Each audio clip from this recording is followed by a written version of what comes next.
뜻대로 안 되고 계획대로 안 되면 굉장히 스트레스 받으시죠. 이것도 사실 어떻게 보면 보편적인 스트레스가 아닌가 싶네요. 여러분들 어떻게 생각하세요? 삶이 뜻대로 되나요? 아니 뜻대로 되지 않나요? 혹은 인간관계가 상대방이 내 마음 같나요? 내 마음 같지 않나요? 어떤 게 더 진실에 가까울까요? 그렇죠? 삶은 내 뜻대로 안 되는 경우가 더 많고요. 사람은 내 마음 같지 않은 일들이 더 많죠. 그게 사실 어떻게 보면 보편적 진실일 텐데 우리가 사실 그 보편적 진실을 너무 자주 망각하고 살아가는 건 아닌가 싶습니다. 인간은 사실은 현실과 이상의 불일치 때문에 고통을 느끼죠. 현실과 기대라고도 할 수 있고요. 여러분들 한번 생각을 해보세요. 여러분들 왜 괴로우세요? 여러분들 고통의 원인이 뭡니까? 그 고통은 결국 현실과 기대의 불일치 때문에 우리가 느끼는 거거든요. 내가 원하는 대로 내가 살아간다면, 내가 바라는 내 모습대로 살아간다면 내 자신을 사랑할 수 있다고 생각하시죠. 근데 현실의 나는 내가 바라는 내 모습대로 살아가고 있나요? 그렇지 못하죠. 이런 내가 바라는 내 자신과 현실의 내 자신과의 불일치가 나 자신과의 불화를 초래하고요. 다른 사람과의 관계도 마찬가지죠. 상대방이 내 기대처럼 행동해주면 내가 불만일 게 없죠. 근데 상대방은 내가 뭔가 상대방을 위해서 좋은 걸 해줘도 물론 상대방이 고마워하거나 행복해하는 경우도 있지만 또 오히려 그걸 안 좋게 생각하거나 간섭이라고 또 느끼거나 오지랖이라고 느끼는 경우도 있잖아요. 그러니까 상대방이 내 기대대로 행동하지 않기 때문에 이 기대와 현실의 불일치 때문에 내가 상대방과의 불화에 빠지고요. 세상도 마찬가지죠. 세상이 내 기대처럼 움직인다면 어떤 불만이 있겠습니까? 근데 세상은 내 기대처럼 움직이지 않죠. 그래서 우리 인간의 고통은 이 현실과 기대, 현실과 이상의 불일치 때문에 오게 되는데요. 그럼 이걸 피할 수 있느냐?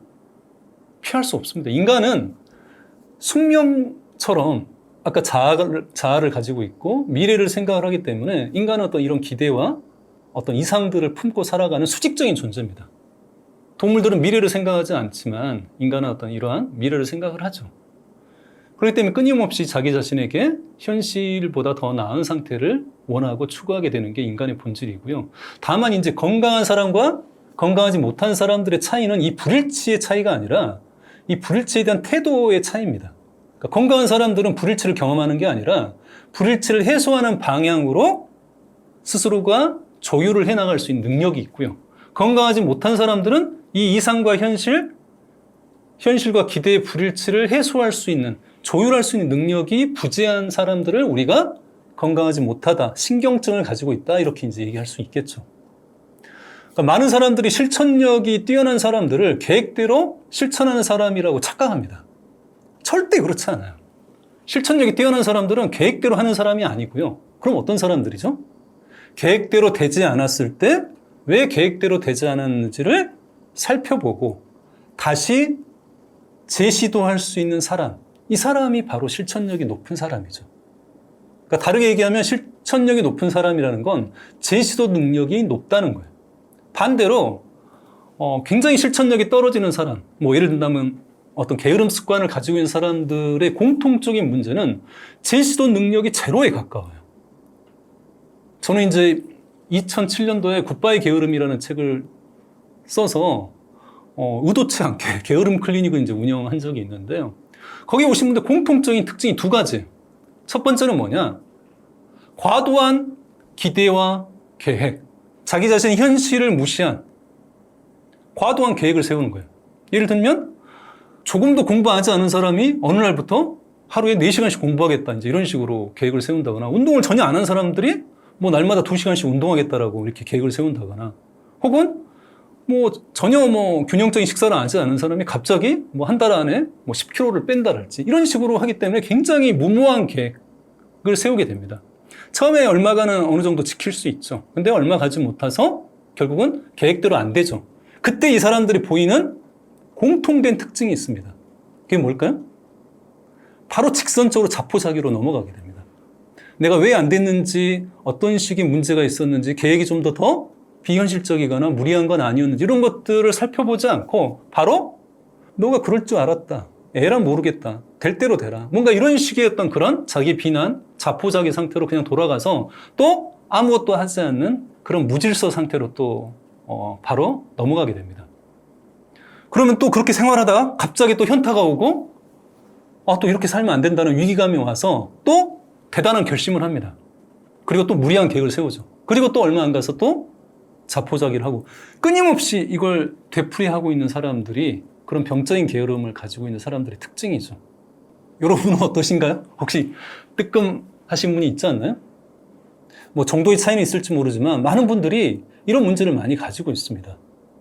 그렇기 때문에 아까 건강한 사람들, 실천력이 강한 사람들은 어떤 사람들이냐면 이상을 좀 더 낮추죠. 그렇죠? 아, 이게 무리겠구나. 이건 나한테 지금 당장은 어렵구나라고 좀 더 현실까지 내려오는 건 아니지만 현실보다 약간 상회하는 도달 가능한 목표로 좀 더 조정할 수 있게 되고요. 그 다음에 목표만 조정하는 게 아니라 내가 어떤 식으로 좀 더 노력할 수 있는지 방법이랄지 환경이랄지 내 마음가짐 이런 부분을 좀 더 노력을 해서 좀 더 나 자신을 또 개선해 나가는 노력들도 같이 이렇게 해 나가는 거죠.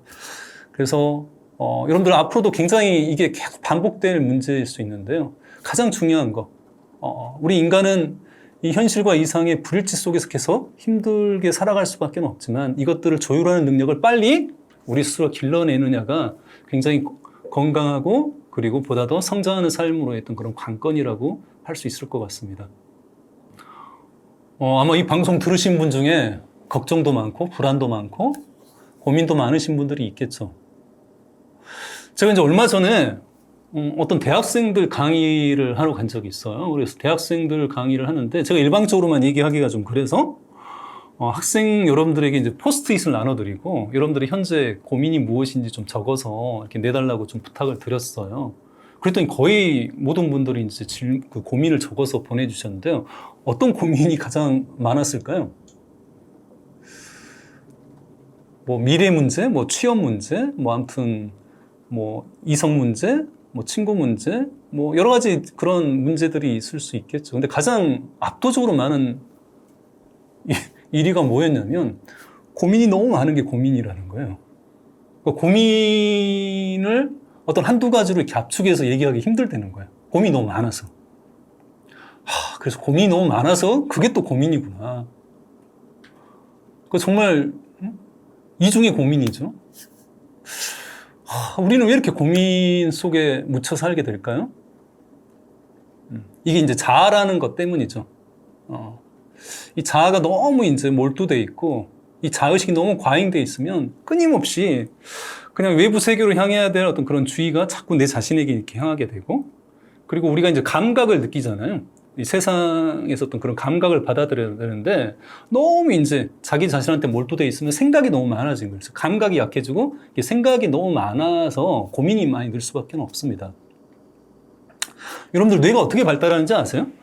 뇌는요, 이 뒤쪽에서 앞으로 이렇게 발달을 합니다. 뒤통수에서 이 머리 앞쪽으로 이렇게 발달을 하게 되는 거죠. 그게 어떤 의미가 있느냐? 이 각각의 뇌의 부위가 담당하는 기능이 달라요. 그러니까 뭐 실제로 이렇게 아주 정확하게 구분되는 건 아니지만 좀 거칠게 좀 구분을 해보자면 머리 뒤쪽은 가장 먼저 발달하죠. 우리가 태어나면 아이들은 머리 뒤쪽부터 발달한다고 생각하시면 됩니다. 그럼 머리 뒤쪽은 뭘 담당할까요? 이건 이제 감각과 운동입니다. 그러니까 아이들은 모든 감각 그리고 몸의 움직임을 통해서 세상들을 경험하고 이 자아라는 어떤 그런 인식도 어떤 정신적 자아가 먼저 생기는 게 아니라 신체적 자아가 먼저 생깁니다. 신체적 바운더리가 먼저 생기죠. 어디까지가 내 몸이고 어디까지가 내 몸 아닌 것인지 이렇게 우리가 감각과 운동을 통해서 우리가 뇌 발달이 이루어지게 되죠. 근데 외국에 있는 그런 아동학자가 우리나라에 오면 너무 놀랜다는 거예요. 또 혹은 걱정한다는 거예요. 왜? 사실 아이 때는 이렇게 감각과 운동을 중심으로 교육이 이루어져야 되는데 너무 때이르게 과도한 인지 교육에 아이들이 이제 시달리는 걸 보면서 좀 걱정하는 거죠. 그게 이제 사실은 어떤 식의 문제를 낳고 있습니까? 그러니까 아는 것은 많아요. 아이들이 아는 것은 많은데 어떤 대화의 맥락을 파악하거나 상대방의 어떤 감정이나 어떤 속마음을 파악하는 이런 식의 맥락을 파악하는 능력이 굉장히 떨어져 있게 되죠. 그러니까 다시 말하면 지식은 많지만 어떤 사회성이 굉장히 부족한 채 우리가 자라나고 있고 그래서 사실 이제 유사 자폐증 그런 자폐 스펙트럼 장애가 갈수록 이제 사실 또 늘어나고 있는 건 또 심각한 문제이기도 하죠. 근데 아무튼 그건 각설하고 머리 뒤쪽은 이제 감각과 운동이고요. 그 다음에 가운데가 발달을 하게 됩니다. 가운데는 이 사춘기 때 가장 크게 발달하게 되는데요. 어떤 기능을 담당할까요? 이건 이제 감정과 사회성입니다. 우리가 이제 중학교 되면 부모가 중요하지 않죠? 또래 관계가 더 중요하고, 그 다음 감정도 굉장히 이제 조절하기 힘들 만큼 많이 이제 급속도로 발전하게 되죠. 발달하게 되죠. 그리고 고등학생 이후로 성인기까지 머리 앞쪽이 발달합니다. 머리 앞쪽은 뭘까요? 뭐가 남았죠? 그렇죠? 우리가 인간의 고유의 특징이라고 얘기하는 생각하고 판단하고 계획을 세우는 이런 전두엽. 이쪽이 이제 머리 앞쪽의 기능이죠. 그러면 건강한 뇌는 뭐냐? 이 건강한 뇌는 사실은 균형과 조화가 중요합니다. 그러니까 어느 쪽만 발달을 되고 어느 쪽이 발달이 안 되는 것은 다 문제예요. 예를 들면 머리 앞쪽이 많이 발달하면 좋을까요? 그렇지 않습니다. 너무 이게 지나치게 활성화되어 있거나 너무 발달되어 있으면 그게 또 문제예요. 어느 쪽이 부족한 것도 문제고 어느 쪽이 지나친 것도 문제입니다. 그래서 정신학에 있어서 모든 건 사실은 조화와 균형이 굉장히 중요하고요. 그렇기 때문에 생각이 많은 사람들, 고민이 많은 사람들은 어떤 특징을 가지고 있을까요? 어디가 발달되어 있을까요? 머리 앞쪽이 너무 지나치게 과잉 활성화되어 있습니다. 전두엽이 지나칠 정도로 과잉 활성화되어 있고, 반대로 이 머리 뒤쪽, 이 감각과 운동인에는 굉장히 저활성화되어 있는 특징들을 가지고 있습니다. 그렇기 때문에 이분들은 스스로가 이런 자아의 어떤 그런 스위치, 생각의 스위치를 멈출 수가 없어요. 너무 이게 활성화되어 있기 때문에 우리가 반추라고 얘기하죠. 특히 이제 자기 비난까지 하고 계신 분들은 부정적인 반추에서 벗어날 수가 없어요.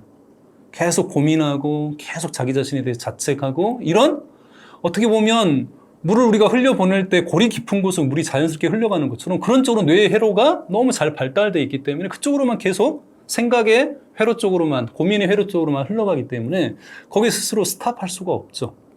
만약 우리가 내가 생각을 안 해야지, 내가 고민을 안 해야지라고 해서 안 할 수 있다면 정신과 다 문 닫아야 됩니다. 그렇지 않나요? 여러분 불면증이 시달리는데 내가 오늘부터 잘 자야지라고 결심한다고 해서 잠을 잘 잘 수 있다면 정신과가 뭐하러 필요 있겠습니까? 우리 마음의 많은 문제들은 결심으로 해결이 안 됩니다. 절대. 오히려 더 악화시키게 되는 경우가 많죠.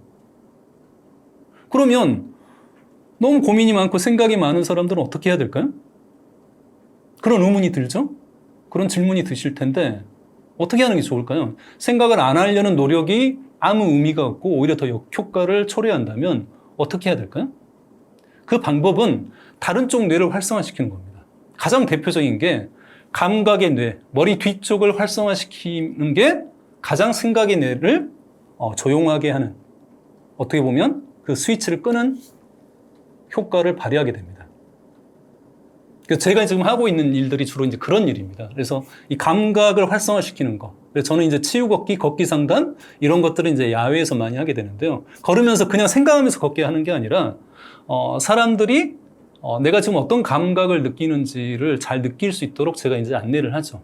그래서 발바닥과 땅이 만나는 느낌, 족관절, 무릎관절, 고관절, 어깨관절, 걸을 때 어떻게 관절들이 움직이고, 걸을 때 내 척추가 어떻게 움직이고, 그 다음에 내장 기관의 또 움직임들이 어떻게 또 변화되는지, 이런 어떤 걸으면서 했던 여러 가지 신체 감각적인 변화들, 이런 부분들을 내 몸에 주의를 기울이고 내 몸의 감각을 잘 느끼는 걸 몸챙김, 바디플리스 이렇게 이야기를 합니다. 그래서 우리가 몸의 감각이 깨어나게 되면 생각은 상대적으로 약화되고, 우리가 생각이나 감정은 우리를 과거나 미래로 자꾸 끌고 가게 됩니다. 지금 여기에 존재할 수 없게 하죠. 우리를 유일하게 지금 여기에 존재하게 하는 건 무엇일까요? 그렇죠. 감각입니다. 그래서 생각이 많으신 분들, 고민이 많으신 분들은 너무 이렇게 앉아서 자꾸 고민을 고민으로 풀려고 하시면 절대 답이 없고요. 일단 움직이시는 게 참 좋습니다. 움직이고, 그 다음 움직일 때 그냥 습관적으로 움직이고 생각하면서 움직이기보다는 좀 더 감각에 주의를 기울이면서 움직이는 거. 지금 여러분 한번 밖에 한번 나가보세요. 나가시면서 한번 이렇게 가만히 걸어보시면서 발바닥과 땅이 만날 때 오른발, 왼발, 오른발, 왼발, 혹은 지금, 여기 이렇게 한번 느끼면서 걸으시면 참 좋고요. 또 신체 내부 감각도 좋지만 신체 외부 감각, 어떤 시각, 청각, 촉각, 걸으면서 이렇게 손가락 사이로 지나가는 어떤 바람의 느낌, 그 다음에 이렇게 나무도 한 번씩 만져보시고, 이렇게 냄새도 한번 깊이 숨 쉬면서 한번 들여마셔보시고, 날씨에 따라서, 어떤 날짜에 따라서 나뭇잎의 색깔이 어떻게 바뀌어가는지 이런 것들도 한번 주의 깊게 보시면서 일상 속에서 좀 감각을 좀 느끼신다면 이 생각의 뇌를 좀 더 조용하게 만드실 수 있지 않을까 싶습니다.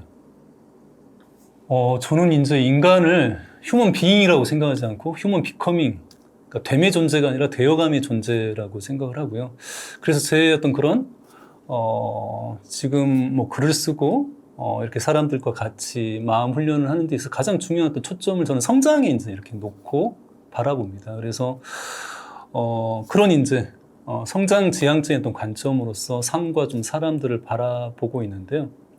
그러면 어떻게 하면 우리가 좀 더 건강한 어른이 되어갈 수 있을까? 사실 인간은 어떻게 보면 동물 중에서 가장 연약한 존재죠. 가장 미완성의 존재로 세상에 태어나죠. 다른 동물들은 막 보면 이렇게 태어난 지 얼마 되지도 않아서 막 뛰어다니기도 하고 먹을 것도 이렇게 찾아다니기도 하고 이제 이렇게 되는데 인간은 가장 오랜 시간 동안 이 보살핌을 받아야죠. 그렇기 때문에 애착 본능도 가장 강하죠. 인간은. 근데 그렇다고 해서 성인이 되면 좀 달라질까요? 물론 이제 성인이 되면 우리가 또 스스로 살아갈 수 있는 힘도 생기지만 사실은 성인이 되더라도 인간은 굉장히 기본적으로 연약합니다. 상처를 잘 받죠. 돌봄도 계속 필요하고 의지할 대상도 필요합니다. 그래서 인간은 끊임없이 돌봄이 필요한 대상이라고 좀 생각을 하는데 다만 아이와 어른의 어떤 본질적인 차이가 있죠. 아이는 다른 사람으로부터 전적으로 돌봄을 받아야 될 존재라고 한다면 어른은 자기 스스로가 자기를 돌보는 사람이 바로 어른이라고 할 수 있겠죠. 그래서 건강한 발달이란 건 이런 돌봄의 책임이 잘 이전되는 겁니다. 그러니까 어릴 때는 다른 사람한테 돌봄을 잘 받아서 성인이 되면서 그런 돌봄의 책임이 외부에서 내부로 옮겨간다면 그건 건강한 발달, 건강한 성인이 이루어졌다 이렇게 얘기할 수 있겠죠. 그렇다면 어떻게 자기 자신을 돌봐야 되느냐? 이건 이제 크게 한 세 가지 정도로 생각을 해봐야 되는데 먼저 신체적인 돌봄이죠. 아이 때는 우리 부모님들이 양육자가 우리를 신체로 잘 돌봐주죠. 뭐 씻겨주기도 하고 재워주기도 하고 맛있는 것도 이렇게 먹여주기도 하고 아프면 또 병원에 데리고 가기도 하고 이렇게 우리 자신의 몸을 돌보는 걸 부모님들이 양육자가 이렇게 해줬죠. 어른이 되면 그 돌봄을 스스로가 해야죠. 여러분들 어떠세요? 여러분들 몸을 스스로 잘 돌보시나요? 근데 안타깝지만 많은 분들이 이 기본적인 몸돌봄조차 이루어지지 못하는 경우가 너무 많습니다. 너무 이제 머리로 또 세상을 살아가기 때문에 또 해야 될 일, 나는 이런 사람이 돼야 된다는 어떤 그런 자아 이상에 너무 이제 매몰되다 보면 내가 내 몸을 자꾸 혹사시키고 잠도 제대로 안 재우고 먹을 것도 제대로 안 챙겨주고 뭐 운동도 제대로 안 하고 계속해서 내 어떤 그런 무언가를 성취해내는 어떤 도구로서 몸을 착취하게 되죠. 그러다가 몸이 아프면 어떤 마음이 드세요? 사실 자연스러운 건 어떻게 보면 몸한테 미안해야 됩니다. 내가 너무 몸을 돌보지 못해서 몸이 이제 참다 못해 비명을 질렀으면 내가 미안해야 되잖아요. 근데 이 자기 자신을 잘 못 돌보는 사람들은 몸한테 막 짜증을 냅니다.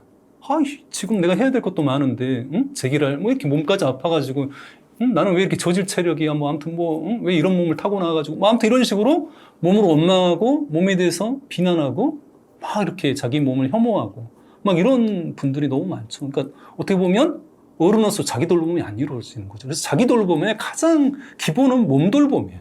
몸을 돌보지 않으면서 막 자기 자신의 목표를 추구하고 뭐 이렇게 자기 자신의 또 뭐 마음 챙김하고 이렇게 한다라고 해도 가장 기본적인 몸을 돌보지 않는다면 그게 무슨 자기 돌봄이겠습니까? 그러니까 자기 돌봄의 가장 기본은 몸 돌봄이다. 그래서 이 몸 돌봄을 위해서는 늘 여러분들이 세 가지 질문을 하셔야 됩니다. 내가 잘 자고 있는가? 잘 먹고 있는가? 잘 움직이고 있는가? 이 세 가지 질문이 기본입니다. 이렇게 이 세 가지만 여러분들이 잘 유지를 해나간다면 이게 정신적인 돌봄, 마음 돌봄의 굉장히 큰 자원이 됩니다. 우리는 마치 이 몸 돌봄이 따로 있고 마음 돌봄 따로 있고 뭐 생활 돌봄 따로 있다고 생각하기 쉬운데 그렇지 않고 다 연결되어 있습니다. 공통된 자원입니다. 그러니까 몸 돌봄의 에너지가 있으면 마음 돌봄의 에너지도 같이 있는 거죠. 그렇기 때문에 잘 자고 잘 먹고 잘 움직이는 사람들이 마음도 잘 돌보는 거지. 아침에 일어났는데 막 몸이 피곤하고 막 이렇게 기운도 없는 사람이 어떻게 자기 감정들을 잘 인식하고 분류하고 이렇게 표현할 수 있겠습니까? 그래서 마음 돌봄과 몸 돌봄은 이렇게 분리해 생각할 문제가 아니라 몸 돌봄이 가장 기본이다. 그 다음 마음 돌봄이죠. 그래서 어른은 어릴 때는 막 내 마음이 힘들면 막 가서 이렇게 매달리고 위로를 다른 사람한테 이렇게 해달라고 이렇게 할 수 있지만 어른이 돼서는 늘 그럴 수는 없잖아요. 그렇잖아요. 그래서 기본적으로 정서적인 돌봄을 할 수 있어야죠. 근데 많은 분들이 정서적인 돌봄은커녕 자기 자신을 오히려 더 비난하고 책망하고 외면하고 혹은 돌본다라고 위로한다라고 하지만 사실 그게 돌보는 게 아닌 경우가 많아요. 대표적인 게 뭘까요? 나는 나 자신을 이렇게 위로해 준다라고 하지만 그게 정서적인 돌봄이 아니라 사실은 궁극적으로는 자기 파괴적인 어떤 행동인 경우가 많아요. 뭐가 있을까요? 그렇죠. 대표적인 게 이제 폭식을 하거나 그러니까 너무 이제 잠에 빠져 너무 이제 과수면을 한다거나 너무 또 심하게 운동을 하거나 이런 것들도 내가 그 감정, 정서적으로 나를 돌볼 수가 없기 때문에 그 감정을 빨리 바꿔주기 위해서, 빨리 잊어버리기 위해서 순식간에 그 감정을 바꿔줄 수 있는 어떤 그런 활동, 그 대표적인 것들 대부분 다 중독의 대상들이거든요. 어떤 그런 어떤 포르노일 수도 있고요. 혹은 뭐 동영상일 수도 있고, 그런 이제 음식일 수도 있고요. 과도한 운동일 수도 있고요. 심지어는 자해하는 사람도 있는데 자해는 자살하고 달라요. 자살은 정말 자기 자신의 존재 자체를 소멸시키려고 하는 어떤 충동이라고 한다면 자해는 자기를 파괴시키는 충동이라고 생각하잖아요. 근데 그렇지 않아요. 자해를 하는 사람들의 의도는 자기를 파괴시키려고 하는 게 아니라 자기를 위안을 받기 위해서 하는 거예요. 왜냐하면 이분들은 정서적인 고통이 너무 크기 때문에 그것을 신체적인 고통으로 전환시키는 거거든요. 그래서 몸에 이렇게 상처를 내고 이렇게 피를 보는 순간 굉장히 뭔가 긴장이 풀리고 분노가 이렇게 뭔가 이렇게 사그라들고 뭔가 몸과 마음이 이렇게 이완되어진 느낌들을 공통적으로 느낍니다. 그렇기 때문에 어떻게 보면 이것도 하나의 자기 위로죠. 근데 다만 자기 위로가 모든 게 다 건강한 자기 위로만 있는 게 아니라 이런 식으로 즉각적으로 기분을 빨리 변경시키기 위해서 어떤 과도한 어떤 활동이나 어떤 대상에 몰두되는 것들은 사실은 중독이라고 봐야 되고요. 이런 부분들은 좀 해로운 자기 위로라고 볼 수 있겠죠. 그래서 좀 더 정서적인 자기 돌봄의 능력들이 필요하고 그게 이제 자기 친절을 배양시켜 나가는 게 이제 필요하겠죠. 그다음 세 번째가 이제 생활 돌봄입니다. 생활 돌봄이란 건 우리가 이제 워라밸 이렇게 이제 얘기를 하는 것처럼 일과 삶의 균형이라고 했을 때 이 일을 뺀 삶의 나머지 영역에서 가장 중요한 게 뭘까요? 그렇죠. 그건 이제 여가라고 할 수 있을 것 같습니다. 그래서 우리가 생활 돌봄이라고 한다면 내가 나에게 기쁨과 활력을 줄 수 있는 내 생활들을 해 나갈 수 있느냐. 이 부분들 굉장히 중요하고 그것에 있어서 휴식이 굉장히 필요하죠. 근데 많은 사람들이 그냥 일을 하지 않는 것을 휴식이라고 생각하지 않는데 휴식은 좀 더 적극적인 의미가 담겨 있습니다. 나에게 기쁨과 활력을 줄 수 있는 휴식을 취해야지 내가 다시 또 일할 수 있는 어떤 그런 에너지나 힘들을 만들 수 있겠죠.